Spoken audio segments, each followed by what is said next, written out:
Ideas of God in the early Christianity. This is the first class presentation for the week of August 30th. We're going to be on this topic through the next week and a half, or actually 2 weeks.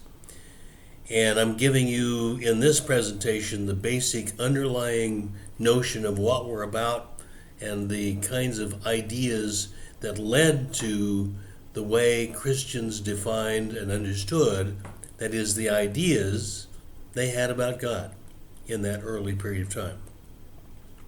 I've moved to this as the next section for the class because almost everything that we now understand as Christianity, much, if not most, of what persons are taught and what's preached about in Christian churches, black and white, throughout Europe, throughout the Western world anyway, is based on these main ideas about God that developed in the first 300 years of early Christianity. Let's put this in chronological order. Jesus, remember, BCE stops about whatever we call as year zero. It moves backwards. Year zero was assumed to be originally the birth of Jesus, as Jesus of Nazareth, or Jesus Christ. We now know that's not an accurate dating of his birth, but that's the way our calendars are put together. So the time of Jesus was somewhere in the first 30 years of the Common Era. He only lived a short time according to what we understand from the Gospels. From the point of his death and then his resurrection, there was a development of the ideas that he was propounding as a teacher, the ideas that got developed after his resurrection, and then Christianity began to spread.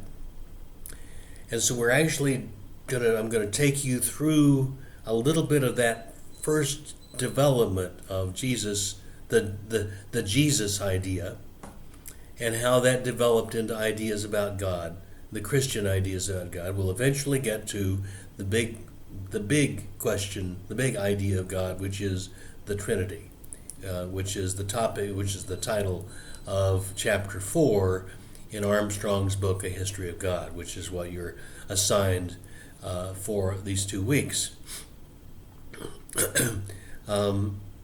The first 300 years after Jesus were the emerging, developing time, and what we had in that ferment after Jesus was an amazing transformation of Jesus from a peasant teacher in Palestine in those early part of the Common Era, first century, into a Son of God, a part of God's own self, the Trinity, and it's an amazing story of transformation. The context for this first 300 years is, at least for what we're going to be talking about, is the Roman world, the Roman Empire. Almost all of the Mediterranean, from Spain all around to Palestine and all of northern Africa, and into Asia itself, into Iran, Iraq, and some even farther than that. The Alexandrian Empire before that went all the way to India. It was huge, and that Roman culture was a major influence on all religions, and they had to deal with the Roman culture. One of the pieces about the Roman culture was, it was first a lot of gods, the Greek pantheon of the same gods as the Greek gods, except they gave them different names. The supreme gods and all the little gods and all of the inter-god warfare that a lot of cartoon and Marvel Comics kind of stuff is based on these days. Another thread, there were three threads. There was that polytheistic thread. There was the thread of the official religion of the empire, which centered on,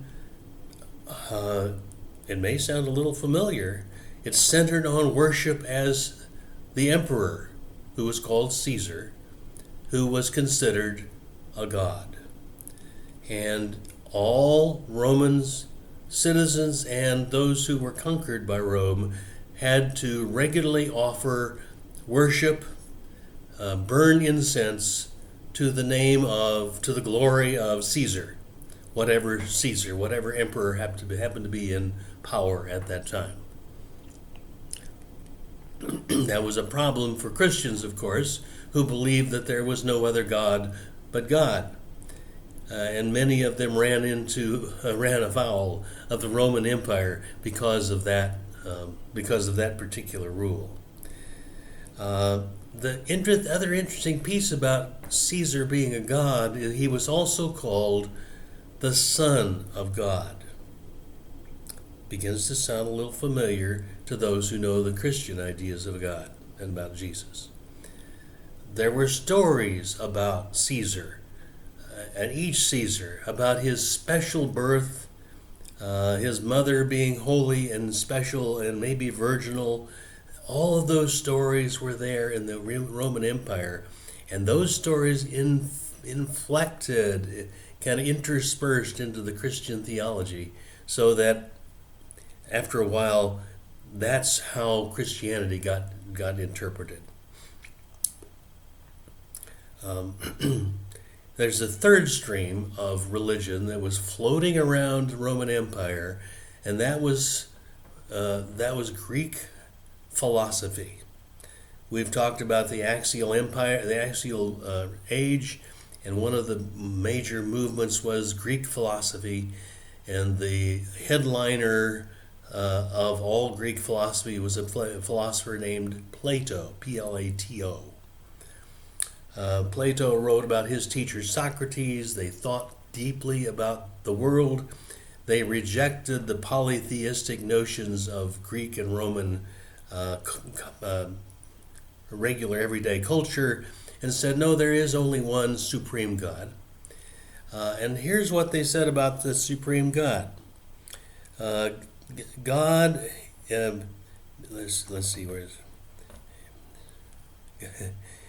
God is a perfect and impassible, unmoved being, far and separate from the world. There is one supreme being, and that's a God, a being, supreme being. There is another world.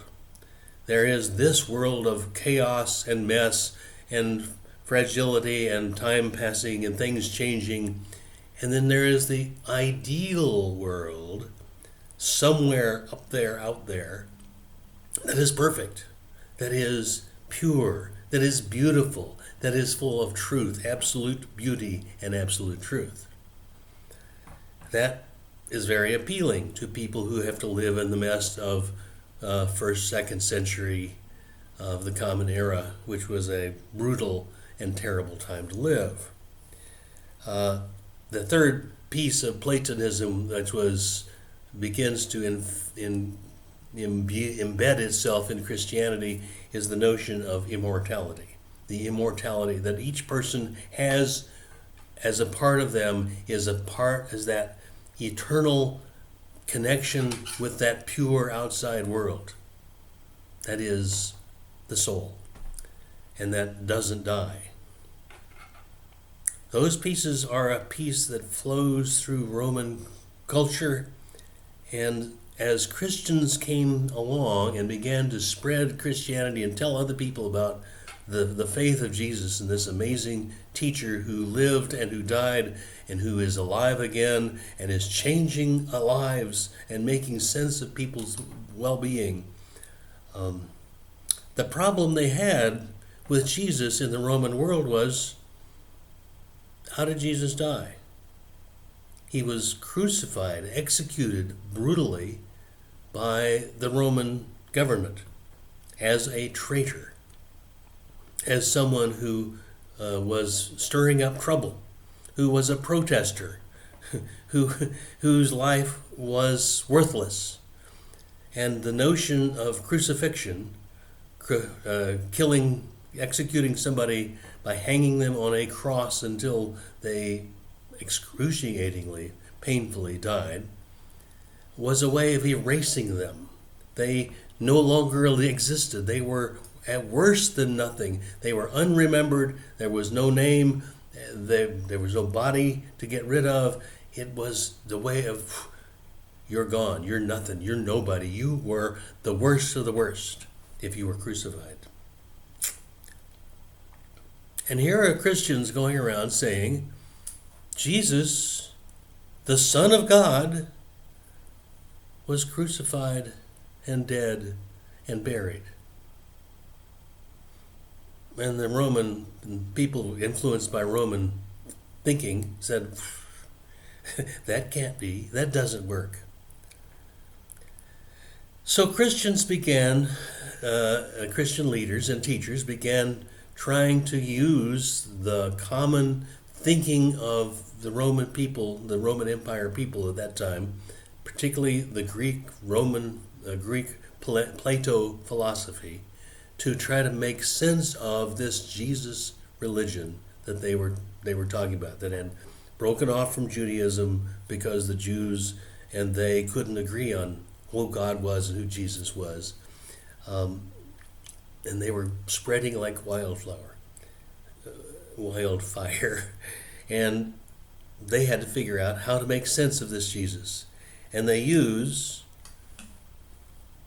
this notion of a supreme God, which sounds very much like the God of the Old Testament, the God, the Father that Jesus talked about. They talked about heaven, the beautiful, perfect place, and the immortality of the soul, which was guaranteed by Jesus' death in solidarity with humanity in order to make that immortality possible, salvation. That's how the pagan Roman religion, how the Greek philosophy, and the Christian understanding ideas of Jesus came to be. Now, the piece that's very interesting about that is, in the Jewish world, there was no dualism. God was around, present, involved in human life, involved in the messiness of creation, in fact, getting down on God's knees in the second part of the creation story, and in effect being a part of the universe, be a part of the world, of human life. Not the Greek God, not the Plato God. So there was introduced this two-world or dualistic notion of the way the world works, and philosophy is simply a way of explaining how the world works from a particular point of view. Now, what's happening then? Now, let me go back and talk about the development of the idea of Jesus from the itinerant Palestinian person born into the lowest class in Palestine, the child of a carpenter, a miraculously or perhaps illegitimate birth, who begins to teach, who gathers around himself a group of followers, naming 12 to teach, and others who followed. There was large numbers of folks, and he even deputized more than the 12 to go out and to talk about the things he was talking about. This Jesus, as we said, was eventually ran afoul of the Roman governor and the Jewish leaders of the time, because he was raising questions that they didn't feel comfortable about how to live in the Roman world with integrity, but with God in a way that flouted, that just ran afoul of everything that the Romans and the accommodating Jewish leaders didn't want to deal with. And so he was arrested, a mock trial, crucified, and in fact eradicated from all memory, except something happened. We understand from the Gospels that something was called resurrection, that the dead person was all of a sudden an alive person, that people began to see him, people began to have encounters with him. They began to see how his life and his death and now his continuing influence began to make a difference in people's lives. And he turned people's lives around. And it turned around a whole community of believers so that they began to spread this glorious, what they call the gospel, the good news, that there's a way of living in this world without getting all tied down in all the messiness of and confusion of the world, to see the way Jesus intended it to be seen. Now, that's the early period of Jesus. He died, rose again, is seen, and his movement began to spread.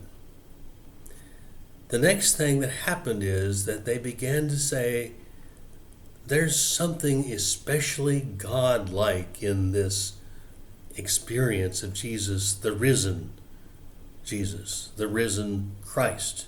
And the word Christ is not his last name, as we know. It is the word for the anointed one, the Messiah of God. And they began to call him the Son of God. And pretty soon, this ordinary but brilliant teacher and leader became a God, became a God-like person, became the Son of God, became the changer of the world, became more than just a human being. Now, as that grows and develops over 300 years, and infused with all of that Greek philosophy of Platonism, then began the real difficulty of how do we make sense of this Jesus of history and the God we understand as this perfect, far off, immutable, unchangeable, uncaring God. How do we make sense of this? Here's where we go back to the idea of dualism. There are two worlds, the perfect world and the earthly world. There is a difference that is unmatched, unconnectable between God and God's creation. Now, what we run into is, how can this human being, and there's no doubt, although there were some people, maybe he wasn't really human. There were some people who thought that. But the major idea is, how could this human being, an ordinary human being, become and be seen as a God, or like God, or the Son of God? And what got confused about all this is that the philosophers, thinking about all this kind of stuff, says, well, if there are these two realities, there is the perfect heavenly reality, and where God is and who God is, and then there is this earthly reality where we live, that is uncertain and messy, and that people die and people get sick and people kill each other, and it's nasty and grimy and dirty.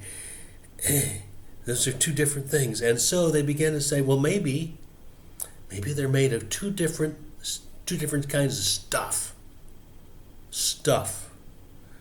So the God stuff, God is made of God stuff, or what they call the substance, the divine holy substance. And the earth is made of a whole different kind of stuff that is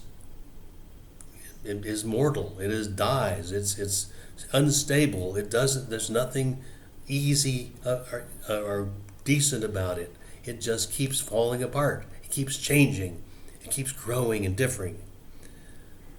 So they said, so how can a human being made of the stuff of earth become God with the stuff of God?